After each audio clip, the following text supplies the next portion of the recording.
Have you ever played an older video game and found yourself totally amazed by how that game still looks beautiful? Look, we're used to progress over time in video games, graphics tend to move forward, but sometimes you still play something old and find yourself amazed at how the game holds up and can even beat today's games. There are lots of those games, and we are about to talk about some of them today. Hi folks, welcome to Crypto Mac, and here are some of the best older games that make modern graphics look basic.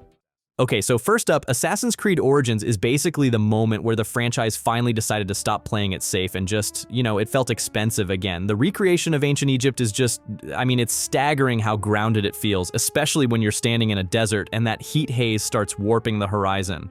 The premise is this raw revenge story that sets up the literal birth of the assassins, but it never feels like it's just checking boxes, Bayek is such a heavy, emotional lead, and his journey gives the game a tone that feels way more mature and personal than your average open-world title. The gameplay loop completely ditched that old robotic counter system for a hitbox-driven RPG style that actually makes you feel the danger. Every swing of a Khopesh has this weight to it, it feels deliberate and messy in a way that modern combat systems often miss. Movement through the world is incredibly fluid, where climbing a pyramid or parkouring through Alexandria feels like a natural part of the rhythm rather than just a canned animation. Visually, the lighting is still the king here because the way the sun hits the sandstone or reflects off the Nile just makes modern ray tracing look like it's trying too hard. And the sound design is also top tier, from the whistling wind in the ruins to how the ambient noise shifts as you enter a crowded market. Technically, the polish is everywhere, like the way sand deforms under your feet or how Bayek's clothes actually look drenched after a swim. What really makes it stand out is that sense of handcrafted scale, where every corner of this massive map feels like it had a specific artist's touch. It's a total masterclass in art direction that proves you don't need the latest tech to make a world feel alive and visually superior to games coming out right now. Honestly, if you're a new gamer who thinks these older titles are clunky, you need to see what a truly premium experience looks like even years after release. Coming in next, people love to talk trash about how short The Order 1886 is, but the second you actually start playing it, you realize it feels more expensive and detailed than almost anything coming out today. It's this alternate history London where Victorian grime and steampunk tech collide, and honestly, the world building is it's so grounded and believable that you forget you're looking at a game from 2015. You're Galahad, part of this ancient order of knights, and the story isn't just some campy werewolf hunt, it's this heavy cinematic drama that feels surprisingly personal. The vibe is just so weary and grizzled, which I think makes the stakes hit harder than your standard save-the-world trope. Now, the gameplay is a strictly linear cover shooter, but there's a level of intentionality there that you just don't see anymore. The combat has this incredible crunch to it, especially when you're using those crazy lightning-based weapons, and it makes modern floaty shooters feel a bit like toys, Moving around feels heavy. You're literally wearing layers of leather and metal, and that weight really sells the immersion in a way that's hard to describe. And visually, this thing is still a total knockout. And I'm not even kidding when I say the materials and lighting put most next-gen titles to shame. Whether it's the way light reflects off a brass gadget or how the damp cobblestones look under a street lamp, it's just pure cinema. Even the sound design is dense, from the clanking of your gear to a score that makes every small skirmish feel like a massive historical event. There are almost zero rough edges here, which is the kind of technical polish that modern games with their endless patches really seem to struggle with. Now, what makes it stand out is that singular focus. It doesn't try to be an open-world checklist, it just tries to be the best-looking, most atmospheric experience possible. And it's also a masterclass in art direction over map size, and if you're a new gamer, you owe it to yourself to see what a no-compromises visual showcase looks like. Seriously, it's worth a playthrough just to witness a game that still holds the crown for atmosphere nearly a decade later. Next up, we have Dying Light. Dying Light is one of those titles that actually managed to age really well because Techland poured an absurd amount of detail into a genre that usually feels cheap. The setting of Harran is this sprawling, decaying metropolis that feels oppressive and lived in, capturing a sense of scale that modern titles often sacrifice for empty maps. The premise of an undercover agent stuck in a quarantine zone sounds cliché on paper, but the way the world reacts to your presence makes the struggle feel deeply personal.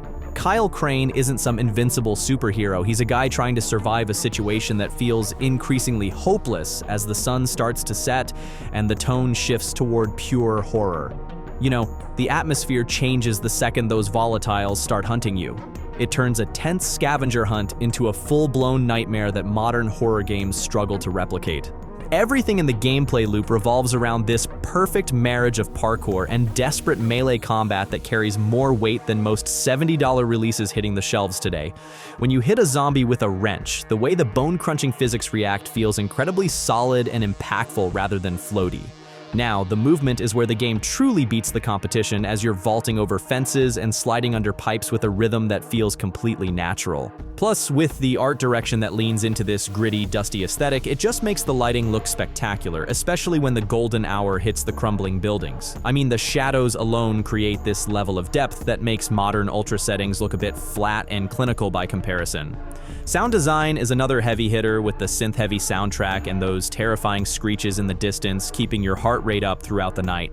And technically, the animations are so smooth that you rarely see a moment where the immersion breaks or the character feels disconnected from the environment. What truly separates this from the pack is how it understands momentum. Every jump and climb feels like it has actual physical consequences for the player. It's a testament to what happens when a studio focuses on a single high-quality mechanic instead of trying to do a million things half-heartedly. Seeing a decade-old game still dominate the conversation on movement and lighting is a massive wake-up call for the current industry standards. Coming in next, it's actually wild how Far Cry 4 still feels like this peak moment for the series, where the developers put genuine effort into making the world feel expensive and dense. Kyrat isn't some flat, boring map, it's a jagged, vertical slice of the Himalayas that feels dangerous the second you step off the path. You're AJ Gale, returning home to scatter your mother's ashes, but the premise quickly spirals into this messy civil war that feels way more grounded than the later entries in the franchise. But Pagan Min is honestly the star of the show, bringing this flamboyant but terrifying energy that makes every interaction feel like you're walking on eggshells. The whole game is built around that classic conquer the map loop, yet it does it with a level of polish that modern shooters seem to have forgotten. Combat has this real crunch to it, where every bullet and explosion feels like it has actual physical weight in the environment. Traversal is a total highlight because the wingsuit and grappling hook give you this sense of vertical freedom that's still hard to beat today. I guess the art direction is carrying a lot more weight than raw tech ever could when you look at those mountain peaks or the way the sunlight hits the prayer flags. The lighting in particular hits different, especially when it filters through the thick forest canopies or reflects off the jagged snow. Every sound, from the local radio chatter to the haunting wind whistling through high-altitude passes, adds to a level of immersion that feels incredibly dense.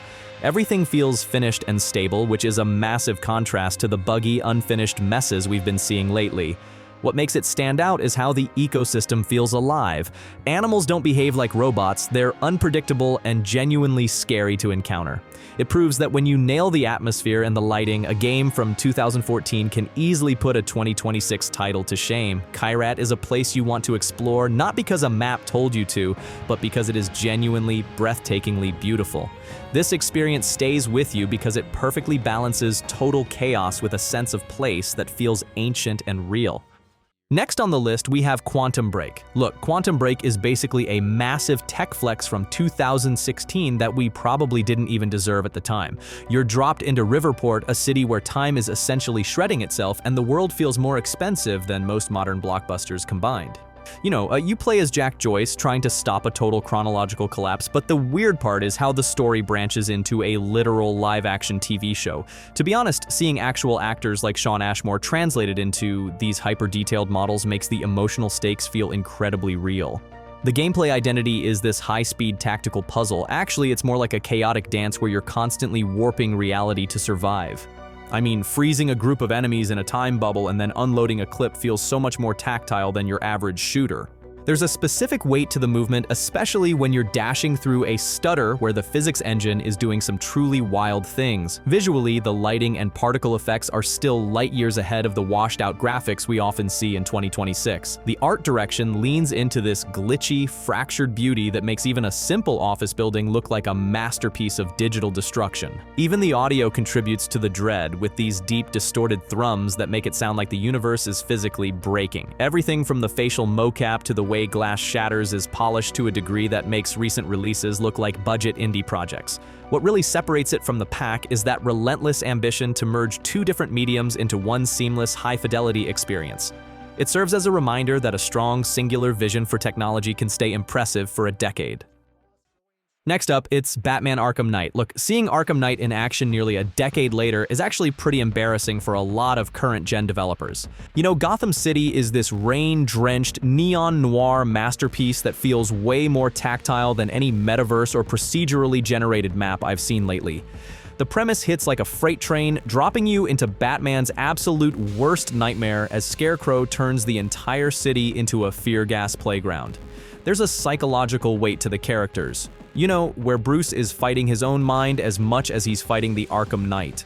You're basically playing the ultimate power fantasy, moving from high-speed tank battles to classic bone-breaking free-flow combat without missing a beat. The hits have this sickening crunch to them. They feel real, heavy, and remarkably polished compared to the floaty animations in modern brawlers. Zipping through the skyline before nosediving into the Batmobile creates a rhythm that feels completely effortless and, you know, totally badass. And visually, the lighting is carrying the entire industry on its back, specifically how the rain interacts with the suit textures and the glowing city lights. Every sound, from the gravelly voice acting to the mechanical whine of the grappling hook, pulls you deeper into this oppressive atmosphere. It's technically flawless, offering a seamless experience without a single loading screen to break the illusion of being the world's greatest detective. The standout element has to be the animations. You know, the way the cape flows and reacts to the wind is still the gold standard for cloth physics.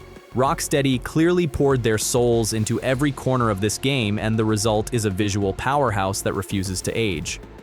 It's the kind of project that reminds you why art direction and attention to detail are the most important tools in a developer's kit. So next up, Ryse Son of Rome is one of those launch titles that honestly feels more expensive than most games coming out today. It's bizarre because even after all this time, the visuals have this high-budget sheen that makes a lot of current next-gen projects look like they were rushed. The world isn't some crazy fantasy map, it's a grounded, believable Roman setting where the environments feel like places that actually existed. You're playing through Marius Titus's life, and the story feels way more personal and deliberate than your typical war epic. I mean, the pacing is slower, letting you soak in the atmosphere of these massive colosseums and muddy forests. The writing feels remarkably natural, especially since characters talk to you while you're actually moving and fighting instead of always stopping for a cutscene. There's this real weight to the movement that, you know, sells the idea that you're a soldier in heavy plate armor. Combat encounters open up in ways that give you freedom to handle the chaos using the verticality of certain scenes to your advantage. And visually, the lighting is doing a lot of the heavy lifting, creating these cinematic scenes that look handcrafted rather than procedurally generated. The textures on things like the leather straps and the hammered metal of the shields are still sharp enough to make you do a double take. Plus, the animations are another level of polished. The way the characters move and react to every hit feels remarkably lifelike. Even the environmental effects, like the way water interacts with the shore or how mud splashes, hold up better than most new releases. You won't find any rough edges or unfinished textures here because the entire experience feels incredibly finished and cohesive. It really stands out as a benchmark for what happens when a team focuses on high-fidelity detail over trying to make a map as big as possible. This game is a total masterclass in technical quality that continues to set a standard most modern titles are still struggling to reach. Coming up next, we have Metro Exodus. So this is basically a technical flex that makes you realize how much detail most studios are willing to skip these days. Leaving the tunnels for the first time is this massive, overwhelming moment where the world opens up into these sprawling, radioactive seasons that feel terrifyingly real. You're basically on a cross-country train ride through a dead Russia, searching for any sign of life, and honestly, the pacing is so deliberate it makes modern shooters feel like they're in way too much of a rush. I mean, sitting on the Aurora and listening to Anna talk while the landscape rolls by, it creates this intimate bond that you rarely find in big-budget titles. The whole experience is built around being physical. You aren't clicking through menus, you're looking at a physical map or manually pumping a pneumatic rifle to keep it functioning. Combat has this frantic, messy energy where every jammed gun or cracked gas mask feels like a genuine crisis instead of a scripted event. You know, the movement carries this heavy momentum, especially when you're wading through knee-deep snow in Novosibirsk or trying to stealth through a swamp. Visually, the lighting is doing things that honestly make modern ray tracing look like a half-baked experiment. The way the light bounces off rusted metal or filters through a dusty window inside a ruined apartment is pure atmosphere. Audio-wise, the muffled sound of your own breathing inside a mask and the Geiger counter ticking away creates this constant underlying anxiety. There's a level of polish here where even the textures on Arkham's tattered gloves look sharper than the character models in some 2026 releases. What really kills me is how the game manages to be this massive technical benchmark without losing that raw, handcrafted soul the series is known for.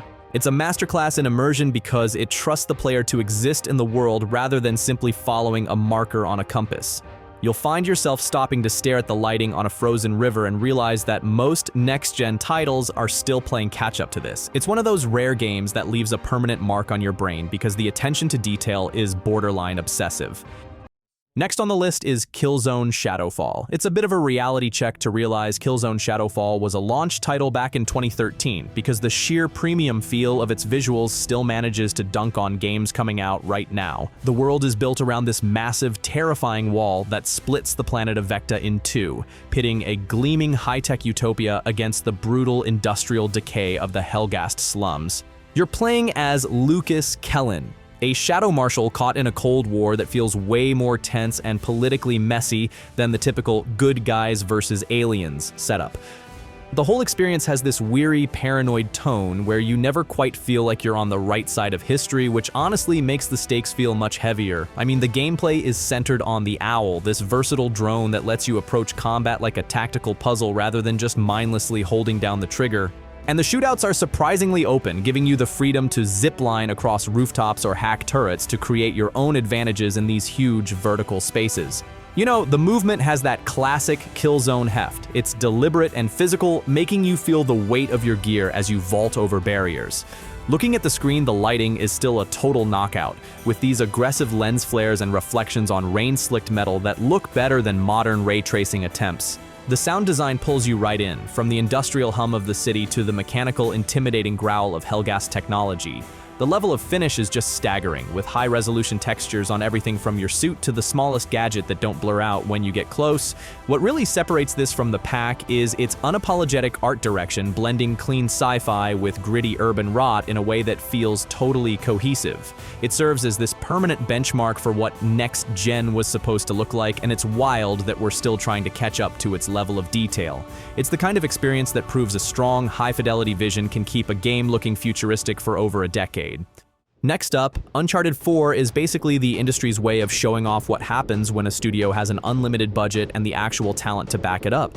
The locations aren't these wild, neon-soaked fantasies, but grounded places like old ruins and sun-drenched cliffs that feel like you could actually go there. You're following Nathan Drake as he's pulled out of a normal life for one last job involving a lost pirate colony and a brother he thought was long gone. This journey feels way more mature and personal than the earlier entries, focusing on the weight of lies and family rather than just non-stop explosions. Everything is built around this seamless blend of exploration and high-octane action, giving you way more room to breathe and explore than you'd expect. The combat encounters have moved away from narrow hallways and into these wide-open arenas where you can swing from a grapple hook while repositioning. Moving through the world has this incredible momentum where Nate's animations react to every rock and ledge with a sense of weight that's still hard to beat. Visually, the lighting is doing the heavy lifting here, especially how the sun filters through the trees or reflects off the mud in Madagascar. I mean, the level of detail on things like the fabric of a shirt or the dirt under a character's fingernail is honestly still a bit ridiculous for a 2016 game. The audio design is equally massive, with the crunch of gravel and the subtle cinematic score pulling you right into the adventure. The level of craftsmanship is so high that you never see those rough edges or low-res shortcuts that are becoming way too common in current-day releases. You know, the way the game maintains its visual consistency from the first chapter to the last is a level of finish we rarely see anymore. What really sets this apart is how it masters the small moments, like the way characters react to their environment in quiet story beats. It's a masterclass in presentation and pacing that proves how a focused vision can create a look that stays impressive forever. Seriously, checking this out for the first time is a total reality check for how much soul a high-production game can actually have.